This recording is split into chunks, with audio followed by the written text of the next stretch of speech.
to the black community of this town. In the words of Malcolm X, we've been hoodwinked, run amok, bamboozled. Oh! Oh, beautiful! What is going on, guys? I hope you're having an amazing day. Today we're talking about Chicago. Now, if you guys don't know, Chicago has a very interesting case going on right now. Apparently, a lot of illegal immigrants that Democrats have sent have gone to Chicago, and to the Chicago mayor, the new Chicago mayor, he's saying, hey, these immigrants have to stay up in these low-income communities with the black community. They have to stay up in these communities with everybody else. And everybody's like, wait, hold on. All the black community is saying, hold on. You guys actually want these illegal immigrants to stay with us inside of our community while we pay taxes, while we do this, while we do that? But I see a lot of Republicans saying, hey, you guys voted for this. You guys voted for all of this stuff. You voted for Brandon Johnson to get in office and all of that stuff. So that's the situation we're in right now. With that being said, let's get right into this video by Liberal Hive Mind. Liberal Hive Mind is a very good creator, by the way. Let's just get right into the video. Hey guys, welcome to the Liberal Hive Mind, a channel solely focused on exposing the abundant hypocrisy of the left. You know, there's certain things that you don't expect, but then in hindsight you look back and it seems rather obvious. I guess it feels inevitable in a way. After years of conservatives sounding off on the alarm when it comes to illegal migration, Democrats, left-wingers, left-wing voters have scoffed at the notion, simply applied the label of racism to any conservative who voices their opinion on that matter, and they moved on. It's not open borders. They're asylum seekers. We must be compassionate. It's the right thing to do. Well, all of a sudden, we're in a situation that we've been in before. I mean, at this point, it's like every single year we're in the exact same situation. We're sitting here saying, we told you so. I mean, would you look at that? In the far left Democrat stronghold that is Chicago, all of a sudden residents in lower income neighborhoods who have been voting for Democrats at 90% for decades, I'm just gonna say it, sound like Trump supporters. You guys aren't gonna believe this. We gotta talk about this. We got some stuff to get into. Let's roll the tape. All right, folks, so the story today comes from Anthony Brian Logan's news website. The title of the article, Chicago residents of Woodlawn community are being harassed by migrants. Let's first start off with the photo featured at the center here. What do you notice? What do you see? This is a deep Democrat stronghold, I believe, on the south side. That is ridiculous. Build the wall 2024. You have black people, the black community is supporting Trump right now. That is insane.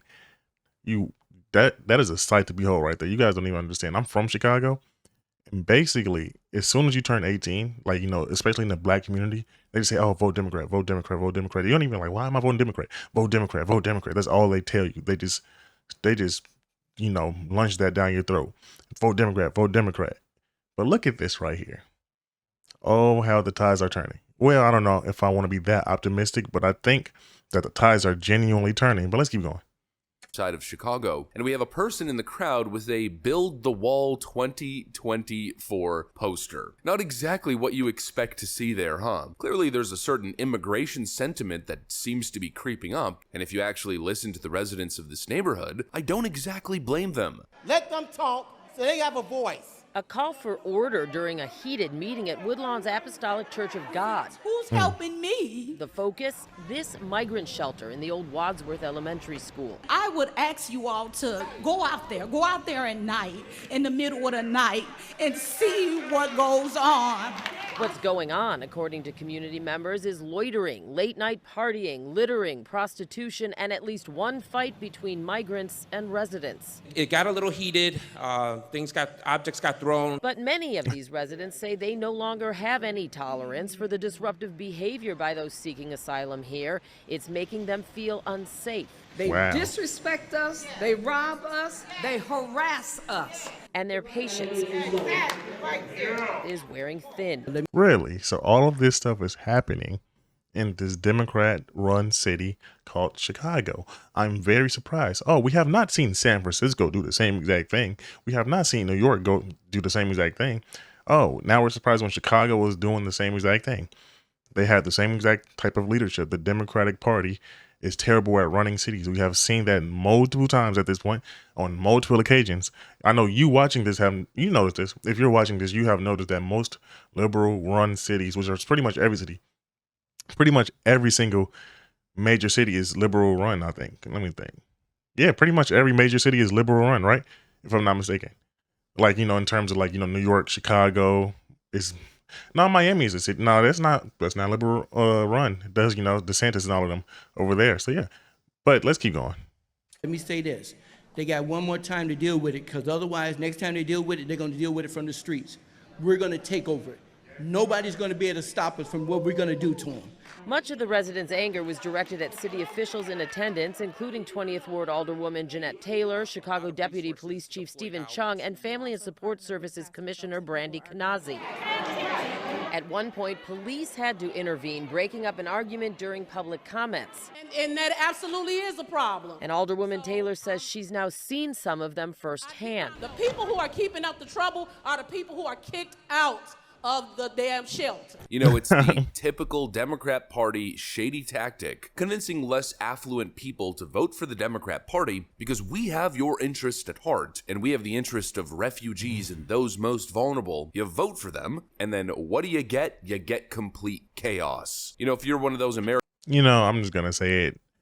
While I agree with what he's saying with those shady tactics, like tactics of the Democratic Party, Black people just need to understand that they need to stop being tricked too. And not even Black people, just like people like in lower income, brackets, like lower income brackets, they just need to stop getting tricked so easily. It is, the propaganda is real, and you guys have phones. Even if you're up in low income, you have phones now. You guys have independent media that you can look at. You guys can look at this information for yourself. This is not necessarily just something that you could just blame the government on. You have to blame the people that vote these people into the government in the first place. That's what I think personally. So while I agree with liberal hive mind that the Democrats actually have a problem and they have these shady tactics, I also am a proponent of personal responsibility first and foremost. So I think that these people that have voted for this need to understand that, hey, I have power and I need to change this. And until that happens, this is going to keep happening. So yeah. American citizens who's part of that less affluent neighborhood, you're not getting services. You're not getting better schools, a cleaner neighborhood, a safer environment. You're getting a defunded police and a massive influx in illegal migrants that you have to house in your schools and community centers. You have these elitist, rich Democrats who say, vote for me because I care about you, little guy, and I care so much about the world's poor that we're going to classify them as asylum seekers and grant them a path to entry or even allow them to work illegally. And what does that do? And nobody asks questions. Where are you going to house these people, Mr. Democrat? Well, we're going to house them in the most poor neighborhoods. You're going to have to take on the burden. Those richer districts with better facilities and more money, those areas are probably better suited for handling these illegal migrants. But nah, of course not. Our rich constituents aren't going to have to bear the burden. No, that's going to go into the poorest of poor communities, as if you guys don't already have enough issues to contend with. It's a slap in the face is what it is. Not to mention the downward pressure on jobs, which we've already mentioned a million times. Yep. You not only have to house them in your community, but you now have extra competition on the same lower skilled jobs, except all of these. But again, he's talking about it up in his video. They voted for this though. What I don't understand is, like, when it comes to the competitive jobs and all of that stuff, how is it that Democrats just allow illegal immigrants to get jobs?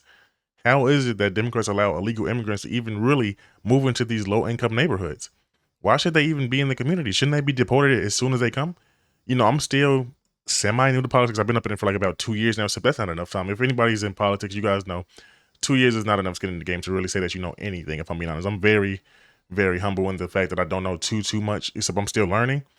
And if I'm not mistaken, Democrats support immigration, like even illegal immigration. So that's the fault of the people that voted for them though. You guys know that they support illegal immigration. You guys know that they're going to have somewhere for these people to go. They need somewhere for these type of people to go. So, of course, they're going to come in the community. But let's keep going. I'm just saying, I digress. These illegal migrants have a little bit of a competitive advantage over you in terms of the job market or the lower end job because they're working for cash and they're willing to work for essentially nothing. Wake up. It's the same thing over and over again. Democrats don't give a you-know-what about the communities that they pretend to care for. If they did, they would never do something like this. obviously, because it never made sense in the first place. But they packaged it up, they misrepresented it, they sold it, and of course, hook, line, and sinker, Democrat voters, and especially historically loyal Democrat voters, seem to fall for it every single time. Although this time it might be a little bit different, because the illegal migrant crisis has hit critical mass. I mean, how long can something like this go on, especially compounding on all the other issues in Chicago, until the residents end up saying one very specific sentence: enough is enough. It seems like we're headed towards that direction, especially with this new clown who's assumed the office of mayor after walking, talking disaster, Chicago Mayor Lori Lightfoot. Let's just say many residents aren't exactly happy with his recent performance since taking over. I want to say real fast to the black community of this town, in the words of Malcolm X, we've been hoodwinked, run amok, bamboozled, and those crooked, We've been hoodwinked, run amok, and bamboozled. Why did you speak like that? Hoodwinked? Ooh, like waiting for the crowd to actually like respond. That was funny to me. Except at the same exact time, you cannot blame these politicians. Well, you can blame these. Hold on, whoa, I'm speaking out of my ass now. Hold on. Let me be clear. You can't blame them. So what I'm saying now, you have to blame yourself for voting these people in first. Let me just make that very clear. You can still blame the politicians. I'm just saying, you have to also blame yourself. We've been hood. No. You voted for this. You should have had the foresight to actually look up what you were voting for before you actually voted for them. Simple, very simple. It's a very, very simple concept. Actually look into the thing that you're contributing to before you actually contribute to it. Simple as that. Now, in regards of him, he's a terrible guy. I already knew about him before he got in office, because I told you guys I'm from Chicago, so I already heard about him. Even my grandmother, who's very different, she's very, very blue. She's very, very left. I'm not gonna say she's far left, except she's like moderate left. She said, "Oh, this guy is too extreme for me." She literally said, "This guy on the screen right now is too extreme for me." Brandon Johnson, he is too extreme. That's what she said. So if she said that, I already knew that it was a rap. I'm like, oh yeah, come on. probate judges. Yeah, right. Oh, the crooked probate judges. Do I need to name the name so you gonna get on it? Because if you don't get on it, I'm coming back and I'm naming names. Why is she talking? And civil court is where they're getting us. That's where they're giving us the economic harm. Yeah. In processes like probate. That's right. Mayor Johnson, I need you to listen. I need your undivided attention. Yo, the way she is talking right now, I need you to listen. Like, this is so funny to me. I'm not gonna lie to you guys. The way that black people are just so animated, I can see why they're some of the best comedians, because they're just so animated. We just have such a gravitas to it. I need to get like that. I just need more experience. I need more experience trying to perform like this. This is amazing. That's so that you can hear what the soul of Chicago is like. Yeah. Talk to him. Oh, that probate division. It's not just the immigrants that's coming in and bogarting our communities. That probate division with the public administration office is illegally taking our properties. People are pissed, man, and I mean pissed. It's a city that keeps voting Democrat over and over again, especially all the elites who live in their fancy districts and fancy neighborhoods. They keep voting Democrat over and over again, based on the premise that they're doing the right thing for the poor people that need them. Yet all they do is vote for policies that continue to make problems worse, compound problem on problem on problem. From defunding the police and seeing the biggest rise in crime since the 1990s in cities like Chicago and others, to now suffering the consequences of labeling themselves a sanctuary city. I'm honestly glad that the city and the residents are finally suffering the consequences of their voting patterns. I'll repeat what I usually say in this situation. This is further proof as to why Ron DeSantis and Governor Greg Abbott shipping illegal migrants to New York, Chicago, and other states wasn't just a political stunt. It was policy. They implemented policy. They declared that they were a sanctuary city, and so simply live up to your word. Live up to what is written in the policy. That is a very, very good point. I didn't even think about that. Ron DeSantis did ship out the the illegal immigrants that were up in Florida to these major cities, these Democrat-run cities. Wow. And he's right. They need to suffer the consequences so they can learn. They need to learn the hard way. Nobody really learns unless it's the hard way. And they're sure learning right now, especially the black community. To me, if the black community actually voted just a different way, not even all the way, you know, Republican, but like just some people more, just some more people who just voted Republican, we would have a much more even playing field in terms of the landscape of the political like landscape right now. Well, I mean, I don't know. We're only 13% of the population, but still, you guys get what I mean. You guys get what I mean. Come on. Play stupid games, win stupid prizes. Vote Democrat, win stupid prizes. It's the same damn thing. We're seeing that in real time, and all of a sudden, we're hearing what sound like Trump-style Republican talking points coming out of the mouths of residents living in the south side of Chicago. Crazy. I honestly didn't think I'd see the day, at least not this soon. That's what I got for you guys, though. Hopefully you enjoyed this video. If you did, make sure to leave a like and possibly subscribe to the channel. Yep. Make sure to leave a like and subscribe to his channel. This is actually a very good channel, Liberal Hive Mind. I've been watching him for about 2 months now. This guy is very good at what he does. But okay, so in terms of like the video subject now, this right here, I'm just glad that it's happening. You know, up in 2020 when I voted for Trump, everybody ostracized me in the black community. Everybody that I know, at least not everybody in the black community, but you know, everybody that I know that I told that I voted for Trump, because I'm a very vocal person. I'm not gonna lie to you when I tell you who I voted for. I'm not a scared, you know, little baby. I'm going to tell you I voted for who I voted for, and I voted for Trump in 2020. And a lot of people were calling me crazy. They said, oh, you're poor. Because, you know, at the time I was only working like 30 hours a week. You know, basically they were saying, oh, you know, you're poor. You know, you're low income. So why are you voting for somebody that's against all of that stuff? I'm like, I don't think the solving my problem will be trying to get some type of government aid and all of that stuff anyway. Even if I was low income, what would I do for like with the government helping me? It made zero sense to me. Like all of these reasons that they gave as to why I should not vote for Trump and I should vote for Biden at the time. You know, it was Trump versus Biden. Everybody knows that. But with that being said, this is a very good video. If you enjoyed my video, like and subscribe. My name is Yedotti. Peace.